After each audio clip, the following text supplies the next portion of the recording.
मैं बिल्कुल भी नहीं कहूंगा, खासकर भाजपा वालों को तो कुछ नहीं कहूंगा। उसके दो कारण हैं सर। पहला कारण यह है कि मैं कानपुर में रहता हूं। दूसरा कारण यह है कि मैं कार से चलता हूं। कानपुर वाले की कार जिस दिन से पलटी थी, हमने उसी दिन कसम खा ली कि बीजेपी वालों को हम बिल्कुल नहीं लपेटेंगे, नहीं वो कब हमको लपेट दें इसका कोई भरोसा नहीं है। एक बात ताली बजा के शुरू कर दीजिए। प्रशासन के बड़े लोग बैठे हैं। गौरव भैया को नमन करता हूं। हमारे संतोष भैया कानपुर में थे, यहाँ पर आगे प्रशासन के बड़े अधिकारी हैं। प्रशासन और पुलिस के लिए भी कुछ नहीं कहूँगा। पुलिस थाना चौकी, आपने सुना होगा, थाना नाम हमारे कानपुर की देन है। थाना, अच्छा, हमारे यहाँ कानपुर के पुलिस वाले किसी को पकड़ के खंभा पकड़ाते हैं, दरोगा लट चलाता है, कहता है तू था, तो कहता है ना, कहता था ना, था ना, वहीं से थाना उत्पन्न हुआ है। वहीं से हुआ है। तो संतोष जी बैठे हुए हैं, तो मैं प्रणाम करता हूं। कानपुर आप कभी आइए, आप तो कानपुर के बगल में रहते हैं। हिंदुस्तान का सबसे विचित्र शहर अगर कोई है तो कानपुर है। मैं एक स्कूल में पढ़ाता हूं। हाथ से कभी अगर टीचर हो जाए तो बच्चे का भविष्य आप समझ सकते हैं। हमने अपने ही स्कूल के एक बच्चे से पूछा, हमने कहा बेटा ये बताओ 1 किलो रुई और 1 किलो लोहा, दोनों में भारी क्या होगा? उसने कहा मास्टर साहब लोहा भारी होगा। मैंने कहा बेवकूफ, मैं जो तुमसे कह रहा हूं कि 1 किलो रुई 1 किलो लोहा, जब दोनों 1 किलो है तो लोहा कैसे भारी होगा? इसका जवाब सुनिएगा। उसने कहा मास्टर साहब आप हमको 1 किलो रुई फेंक के मारिए, हम आपको 1 किलो लोहा फेंक के मारते हैं। हाँ, ऐसी ताली बजाइए, आप जान जाएंगे क्या भारी होगा। विजय भाई भी बैठे हैं। हमने दूसरा क्वेश्चन पूछा, हमने कहा हिंदुस्तान में सबसे तेज उड़ने वाले पंछी का क्या नाम है? उसने जवाब दिया हाथी। हमने खड़े हो जाओ तुम्हारे बाप क्या करते हैं? उसने कहा योगी जी की बुलडोजर चलाते हैं। हमने कहा बैठ जाओ, हाथी सही जवाब। बहुत अच्छा। तो मास्टर जी बड़ा होशियार होता है भाई साहब। मैं उसी कानपुर से आया हूं। इतना अद्भुत शहर हमारा है। कभी आप बनारस जाइए, आप तो जाते ही होंगे, बनारस जाइए, रेलवे स्टेशन पर उतरिए, वहां लिखा रहता है बनारस का पान आपका स्वागत करता है। कभी आप जाइए, आप कभी आगरा जाइए, वहां उतरिए, वहां लिखा रहता है आगरा का पीठा आपका स्वागत करता है। हमारे कानपुर आइए, रेलवे स्टेशन पर उतरिए, वहां लिखा रहता है रूपानी चप्पल आपका स्वागत करता है। मैं उसी कानपुर से आया हूं साहब। अभी दादा कुमार सर के आशीर्वाद से मैं लाफ्टर चैलेंज में पहुंचा। मैं जब वहां शूटिंग कर रहा था तो वहां से आया तो सर मेरी घड़ी खराब। मैंने गौरव भैया जीवन का सबसे बड़ा पाप ये किया, कानपुर वाले से टाइम पूछ लिया, हमारी घड़ी खराब। हमने कहा टाइम क्या हो रहा है? तो हमसे कहने लगा ऐसा गुरु तुरंत यहां से निकल लो, टाइम बहुत खराब है। और हमारे मुंह बिल्कुल मत लगना, नहीं तो तुम्हारा टाइम भी खराब हो जाएगा। तो हमने कहा टाइम ने बता दे, ये बता दे तेरा मूड क्यों खराब है? तो उसने कहा भाई साहब एक लड़की को हमने इतना कहा कि बड़ी कमजोर है, कुछ खाया कर, वो हमारा 50,000 रुपए खा गई। तुम साले हमारे मुंह लगे हुए हो, हमारे मुंह बिल्कुल में लगना बहुत भरे बैठे हैं। तुमने कहा ऐसा क्या है? कहने लगा है कुछ नहीं, एक लड़की के चक्कर में 5 साल से लगे थे। हम समझते थे हमसे प्यार करते हैं, मुझसे प्यार करते हैं, तो इसमें हुआ क्या? कहीं हुआ कुछ नहीं भाई साहब, हमारे नगर निगम का चुनाव चल रहा है, उसको मिल गई है पार्षद की टिकट। पूरे शहर में होल्डिंग लगी है, युवा दिलों की धड़कन पुष्पा पाल। तुम साले हमसे टाइम पूछ रहे हो? लोग तो नारा लगा रहे हैं मोहर मारो तान के पुष्पा को पहचान के। कल एक लड़का कान में नारा लगा रहा था, इस बार हाथ उठा के ताली बजाना, लैया बड़ी करारी है, पुष्पा पाल हमारी है। तो सब हमारा उत्तर प्रदेश सबसे अद्भुत है सर। तो हमारे दिल्ली से आए हुए हैं। आप कभी दिल्ली जाइए, बंबई जाइए, बंबई के लोग अगर पैसा आ जाए तो अपने बच्चों का कैरियर बनाने के लिए सर करोड़ों खर्चा करते हैं।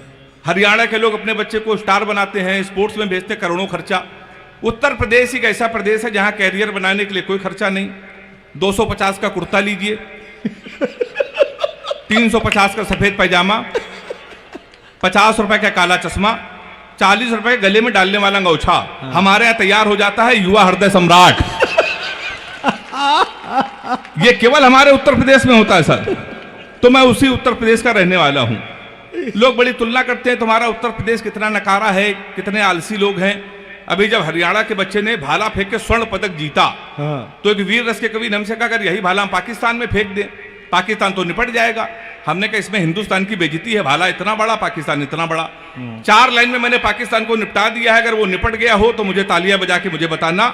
मैंने लिखा कपड़े जिस पे टंगते हैं वो कीली फेंक के मारेंगे, कसी हुई ना मिल पाई तो ढीली फेंक के मारेंगे, जो भाला फेंका नीरज ने वो चीन की खातिर रखा है, पाकिस्तान तुमको तो हम तीली फेंक के मारेंगे।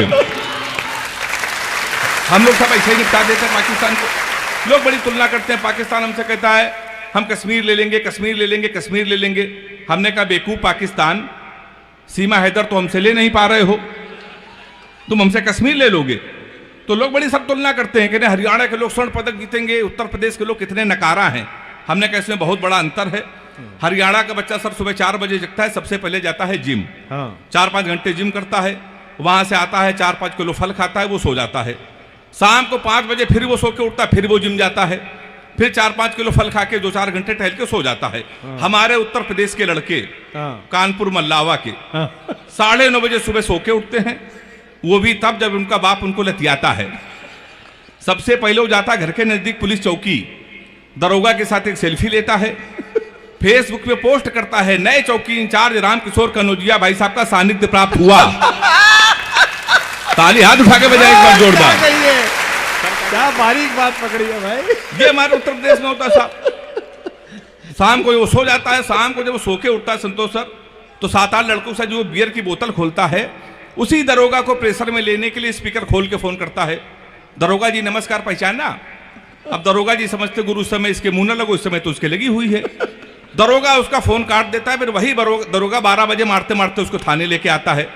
आपकी सेल्फी डालता है वो दरोगा, गुड्डू भैया 100 ग्राम चरस के साथ धरे गए। फिर गुड्डू भैया की होती रात भर कुटाई।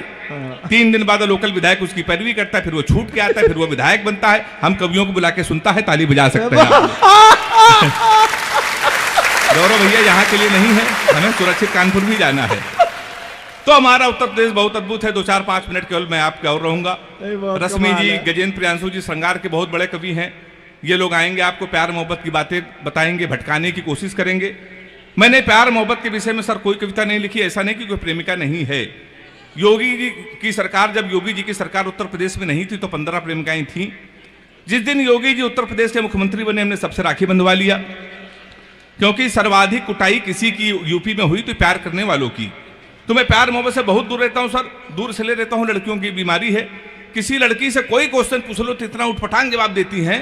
हमने एक लड़की से पूछा, हमने कहा तुम्हारा फेवरेट कलर क्या है? कहने लगी स्टूपिड कहीं के, कोई मेच्योर क्वेश्चन नहीं पूछ सकते। तो हमने पूछा, हमने कहा 0.8 मिलीलीटर सल्फ्यूरिक एसिड को न्यूट्राइज करने के लिए कितने मोल बाइकार्बोनेट की जरूरत पड़ेगी? तब उसने बता रहा हमारा फेवरेट कलर पिंक है। तो मैं बहुत दूर रहता हूँ प्यार मोहब्बत से। मैं तो इतना दूर रहता हूँ। लड़कियों की एक बीमारी और है, किसी लड़की को आप गौर से देख लो तो कहेंगी देखो कैसे कुत्ते की तरह देख रहा है, ना देखो तो कहेंगी कुत्ता देख भी नहीं रहा है। तो साहब मैं बहुत दूर रहता हूँ। हमारे गजेंद्र भाई हैं, कह रहे थे हेमंत नाम में कुछ नहीं रखा, नाम में कुछ नहीं रखा। सही कह रहे थे सर, नाम में कुछ नहीं रखा है। मुस्कान नाम था उसका, वो हमारा नुकसान करके चली गई। फिर हम रोशनी नाम की लड़की में शिफ्ट हुए तो 2.5 साल उसने भी हमको अंधेरे में रखा। लोग सही कहते हैं नाम में कुछ नहीं रखा। इन बेचारे लड़कों को देखिए, ये लड़कियों का नाम मोबाइल में सेव करते हैं, my honey baby, my darling, my sweetheart, my जानू। इन बेचारे लड़कों को देखिए, ये लड़कियों के नाम मोबाइल में सेव करते हैं। पप्पू हलवाई, राशिद प्लम्बर, मुन्ना हवलदार। ताली बजाइए जोरदार। तो हमारे साथ तो साहब ये होता है। अभी सर हमको दुबई ले गए थे देश के सबसे बड़े मुशायरे में। तो जब मैं दुबई गया तो हमारी वाली ने सर फोन किया, कहने लगे हमने सुना है तुम दुबई में हो। तो हमने कहा सही सुना है। कहने लगे हमारे लिए एक सोने की चैन ले आना। हमने कहा क्यों? लेकिन दुबई में एक तो सोना सस्ता है और जीवन भर में तुमको याद करती रहूंगी। तो हमने कहा पगली हम चैन नहीं लाएंगे फिर भी याद करती रहोगी। उसने पूछा कैसे? हमने कहा जीवन भर सोचो कि हरामखोर से पहली बार कुछ लाने को कहा था, ये वहां से भी खाली है चला आया है। तो सर इसी चक्कर में कोई नहीं टिकता। और मैंने तो एक सबक लिया है, आप भी ले लीजिए। अपनी प्रेमिका को कभी भी रुलाना नहीं चाहिए, क्योंकि 7-8 हरामखोर उसका आंसू पोंछने के लिए हमेशा तैयार रहते हैं। हमारी हालत क्या हो गई है? अंतिम 4 पंक्तियां पढ़कर मुझे पूरे तालियों के साथ विदा कीजिएगा। एक एक प्रेमिका को बांट कर ले गए, जो नहीं माना उसे डांट कर ले गए। जिस पेड़ पे बांधा था मोहब्बत का धागा, नगर निगम वाले उसे भी काट कर ले गए। एक बार जोरदार तालियां।